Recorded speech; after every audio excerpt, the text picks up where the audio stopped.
Batting একবারে হতাশাজনক। Highest run মাত্র 17 সাকিবে করছে। সেকেন্ড রান হলে 13 রিশাদে করছে। রান 107 রান টার্গেট দেওয়া, 21 রানে দিতে পারলে বলাররা। ঋষভ বুঝা আমাদের বলাররা কতটা পাওয়ারফুল। এই বোলিং থাকার পর যদি ব্যাটিংয়েও তো আমরা ভালো করতো, তাহলে আজকে আমরা আরও আগে সুপার হিট নিশ্চিত হয়ে গেলে। আরও আগে কি একটা ম্যাচ গেছে, শ্বাসরোধ ম্যাচ গেছে। যে সময় দেখলাম যে মাহমুদ আলী আবার 12 রান দেওয়া গেছে কি, সে মধ্যে ম্যাচটা মনে হয় গেছে কি ছক্কা মারা লিখে একটা ফোর মারা লিখে একটা, একবার 12 রান লেগে গেছে কি। মাঝে লাগে 24 বলে 29 রান। এই জায়গাত বলাররা 21 রানে ম্যাচ জিতে লিছে।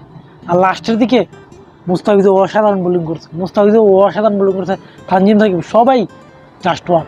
আর লাস্টে 2 উইকেট লই লিছে সাকিব, টপাটপ 2 বলে 2 উইকেট লই লিছে সাকিব। শেষ খেলা। আমরা সুপার হিটও